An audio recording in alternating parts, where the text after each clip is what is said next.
La victoire, le 13 juillet à Rio, de la Mannschaft lors de la Coupe du monde de football aura-t-elle été le chant du cygne de l'Allemagne?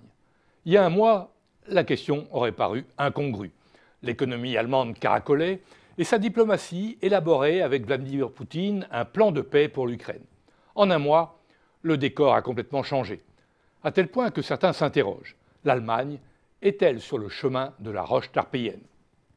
L'annonce d'une baisse de 0,2% de son PIB au deuxième trimestre a fait l'effet d'une douche froide. L'Allemagne ne serait donc plus la locomotive d'une zone euro qui ressemble de plus en plus au Japon des années 90. Pas de croissance, pas d'inflation, des taux d'intérêt voisins de zéro, pas ou peu d'investissements, mais des excédents commerciaux malgré une monnaie surévaluée. Certains ont vu dans ce mauvais chiffre allemand les effets de la crise ukrainienne et des sanctions décidées par les Occidentaux contre la Russie et de l'embargo russe sur certains produits agricoles. En fait, les sanctions comme l'embargo n'ont pas encore eu d'effet direct sur les échanges avec la Russie, et c'est bien ce qui inquiète Berlin. L'Allemagne est le premier partenaire commercial de la Russie. En 2013, elle y a exporté pour 36 milliards d'euros, essentiellement des biens d'équipement. Plus de 9000 entreprises allemandes ont investi en Russie, où elles occupent 12% du marché, contre 4% seulement pour la France. Ce partenariat germano-russe, qui s'est mis en place il y a une quinzaine d'années, devait connaître de nouveaux développements avec le basculement d'une partie du commerce entre l'Europe et la Chine de la voie maritime vers la voie ferrée en transitant par le Kazakhstan et la Russie. C'est toute cette stratégie qui est remise en cause avec le conflit ukrainien. Si les sanctions et l'embargo ne sont pas encore dans les chiffres de la croissance, ils sont en revanche dans les esprits.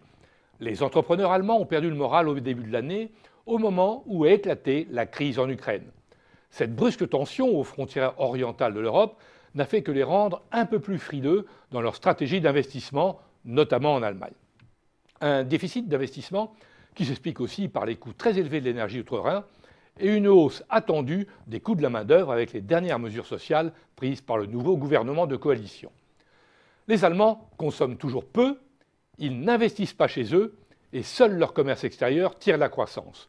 Que celui-ci connaisse une contraction, même légère, avec un retour de la guerre froide, et c'est toute l'économie allemande qui va se retrouver en croissance zéro. Voilà pourquoi le débat sur l'austérité, la rigueur imposée par l'ordolibéralisme allemand rebondit, y compris en Allemagne. Si l'ensemble de la zone euro plonge dans la récession, si, sous la pression américaine, une partie des marchés extérieurs se ferme, comment l'Allemagne pourra-t-elle financer ses retraites, ses retraités et maintenir son leadership en Europe? Voilà pourquoi Angela Merkel tente à nouveau de relancer un accord entre la Russie et l'Ukraine.